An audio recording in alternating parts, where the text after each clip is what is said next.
Hello everyone, कैसे हैं आप सब। तो चलिए हम बात करते हैं नेशनल लॉजिस्टिक्स पॉलिसी कि इस नीति से कारोबारों की लॉजिस्टिक लागत में काफ़ी कमी आने का अनुमान है। भारतीय जो बंदरगाहों की कुल क्षमता में काफ़ी वृद्धि हुई है। पोतों का औसत टर्न अराउंड टाइम जो है वो 44 घंटे से घटकर अब 26 घंटे पर आ गया है। ऐसा प्रधानमंत्री जी ने अपनी एक जो जब इसका उद्घाटन कर रहे थे तो उस समय इन्होंने बताया। तो देखिए नेशनल लॉजिस्टिक पॉलिसी क्या है। तो सबसे पहले हम लॉजिस्टिक पॉलिसी समझेंगे कि लॉजिस्टिक क्या आता है। देखिए जो सामान आता है विदेशों से या भारत से कहीं सामान जा रहा है तो उसके अतिरिक्त जो देश में जो कनेक्टिविटी होती है उस पर जो जोर दिया जाता है वही लॉजिस्टिक है। सामान है उन्हें कितनी तेज़ी से हम एक स्थान से दूसरे स्थान पर पहुंचा सकते हैं, इन सभी की जो प्रक्रिया होती है उसे ही लॉजिस्टिक्स में गिना जाता है। तो नेशनल लॉजिस्टिक्स पॉलिसी प्रधानमंत्री नरेंद्र मोदी ने शनिवार 17 सितंबर 2022 को राष्ट्रीय रसद नीति यानी नेशनल लॉजिस्टिक पॉलिसी का शुभारंभ किया है। तो प्रधानमंत्री नरेंद्र मोदी ने अपने जन्मदिन पर देश को एक बड़ी सौगात थी। इन्होंने नेशनल जो लॉजिस्टिक पॉलिसी का शुभारंभ किया जो कि उद्योग जगत के लिए एक मील का पत्थर साबित होगा। इन्होंने इसकी तमाम खूबियां भी गिनाई और कहा कि जो भारत का विकास की ओर बढ़ते भारत का जो है एक नई दिशा प्रदान करेगी। दुनिया भारत को नए रूप में देख रही है और स्वीकार कर रही है। इस पॉलिसी के लागू होने के बाद कारोबार जगत को बहुत बड़ा फायदा होगा जो निचले स्तर से राष्ट्रीय स्तर तक आत्मनिर्भर भारत को नई उड़ान देगा। देखिए भारत के प्रधानमंत्री का जो सपना है कि भारत को एक मैन्युफैक्चरिंग हब बनाना, उस यह उसमें काफ़ी ज़्यादा सहायता प्रदान करेगा। इसके अतिरिक्त जो है हमारे यहाँ जो टाइमिंग होती थी ना सामानों के आदान प्रदान की, वो अब कम हो जाएगी, खपत भी कम हो जाएगी। मतलब खपत बढ़ जाएगी लेकिन जो समय लग रहा था वो कम हो जाएगा। तो पॉलिसी से क्या फायदा होगा। देखिए इस राष्ट्रीय रसद नीति के लागू होने के बाद कोविड से प्रभावित अर्थव्यवस्था को रफ्तार मिलेगी। इससे सामानों की सप्लाई में आने वाली जो समस्याएं थी उन्हें हल करने में मदद मिलेगी। साथ ही माल ढुलाई में होने वाली ईंधन की खपत और समय को कम करने की दिशा में भी फायदा होगा। फिलहाल भारत में लॉजिस्टिक यानी माल ढुलाई के लिए ज़्यादातर सड़कें, उसके बाद जल परिवहन और फिर हवाई मार्ग का इस्तेमाल किया जाता है। भारत अपनी जीडीपी का लगभग 13 से 14% हिस्सा लॉजिस्टिक यानी माल ढुलाई पर खर्च कर देता है, जबकि जर्मनी और जापान जैसे देश इसके लिए 8 से 9% ही खर्च करते हैं। इसके लागू होने से लॉजिस्टिक नेटवर्क को काफ़ी ज़्यादा मजबूती मिलेगी और इससे विभिन्न प्रकार के खर्च और समय में बचत मिलेगी।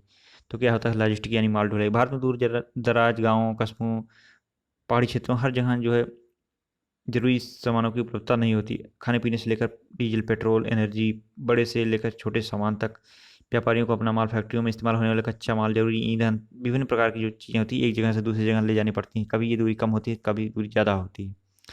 इसके पीछे एक बड़ा नेटवर्क काम करता है जो चीज़ों को तय समय पर सही जगह पर पहुंचाता है। इसे ही माल ढुलाई कहते हैं, इसे लॉजिस्टिक कहते हैं। बड़े पैमाने पर बात करें तो लोगों की ज़रूरतों के सामान को विदेश से लाना, उसे अपने पास स्टोर करना, फिर जहाँ जिस चीज़ को ज़रूरत हो वो उसे वहाँ तक पहुँचाना शामिल होता है। इस पूरी प्रक्रिया में सबसे ज़्यादा ईंधन खर्च होता है। इसके अलावा सड़कों से माल ले जाने में दूरी और निश्चित जगह तक पहुँचने में देरी, टोल टैक्स, रोड टैक्स आदि विकसित देशों में लॉजिस्टिक की सरल पद्धति के कारण आसान है और कम खर्चीला है। तो नेशनल लॉजिस्टिक पॉलिसी क्या है, इसके क्या गुण हैं, चलिए हम बताते हैं। देखिए जो त्वरित और समावेशी विकास के लिए देश में तकनीकी रूप से सक्षम, एकीकृत, लागत कुशल, फ्लेक्सिबिलिटी, टिकाऊ और विश्वसनीय लॉजिस्टिक इकोसिस्टम विकसित करना ही राष्ट्रीय लॉजिस्टिक नीति का उद्देश्य है। तो जो एनएलपी में ये जो नेशनल लॉजिस्टिक पॉलिसी है ना, एनएलपी में सिंगल रेफरेंस पॉइंट बनाया गया है जिसका मकसद अगले 10 सालों में लॉजिस्टिक सेक्टर की लागत को 10% तक लाया जाना है, जो अभी जीडीपी का 13 से 14% है। फिलहाल लॉजिस्टिक का ज़्यादातर काम भारत में सड़कों के जरिए होता है। इसे ही पॉलिसी के साथ अब माल ढुलाई का काम रेल ट्रांसपोर्ट के साथ साथ शिपिंग और एयर ट्रांसपोर्ट से होगा। इससे सबसे बड़ा फायदा ये होगा कि जो सड़कों पर ट्रैफिक लगती थी उसकी समस्या में कमी आएगी, ईंधन की बचत होगी और समय भी काफ़ी ज़्यादा बचेगा। वर्ल्ड बैंक लॉजिस्टिक इंडेक्स 2018 के मुताबिक दुनिया के बड़े देशों के मुकाबले भारत माल ढुलाई के खर्च के मामले में 44वें स्थान पर है। इसका मतलब है कि भारत विकसित देशों जैसे यूएस, चाइना, जापान जैसे देशों से बहुत पीछे है। लॉजिस्टिक के खर्च के मामले में जर्मनी नंबर 1 पे है, यानी वह माल ढुलाई में सबसे कम खर्च करता है। वो देखिए उसके पास जो नदी है ना वो भी काफ़ी ज़्यादा विकसित है यूरोप में, जर्मनी के। इसके अतिरिक्त उसके पास रोड की इंफ्रास्ट्रक्चर काफ़ी अच्छी है, शिपिंग का ज़्यादा उपयोग करते हैं। और विभिन्न प्रकार की जो एयर फैसिलिटीज़ है, अब तो जो है यूरोप जो है ड्रोन का भी बहुत ज़्यादा उपयोग कर रहा है, जिससे छोटे मोटे सामान जो है ड्रोन से ही सप्लाई हो जाती हैं। तो भारत में माल ढुलाई का नेटवर्क बहुत बड़ा है। भारत में लॉजिस्टिक सेक्टर में 20 से ज़्यादा सरकारी एजेंसियाँ, 40 सहयोगी सरकारी एजेंसियाँ, पीजीए और 37 एक्सपोर्ट प्रमोशन काउंसिल हैं। 500 प्रमाणन और 10,000 से ज़्यादा चीज़ें शामिल हैं।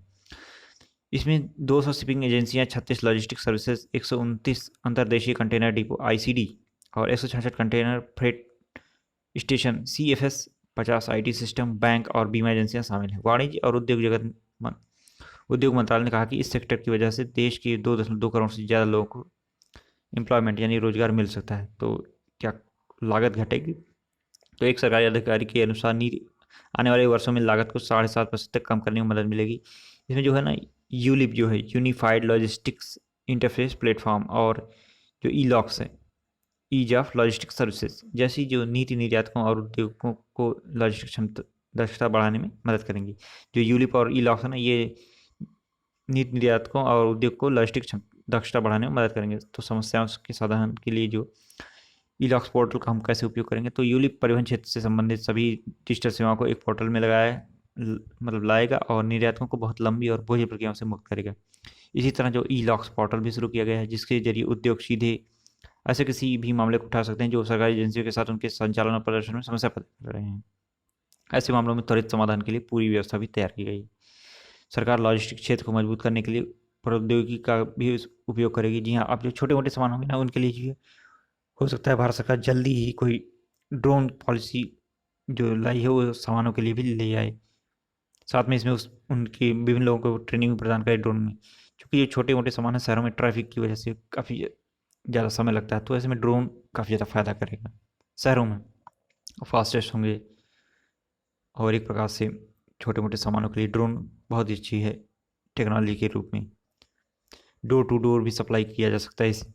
सीमा शुल्क और EVA बिल में फेसलेस मूल्यांकन शुरू हो गया और फास्टैग लॉजिस्टिक क्षेत्र में दक्षता ला रही है। साथ ही ड्रोन से इसमें और सुधार होगा।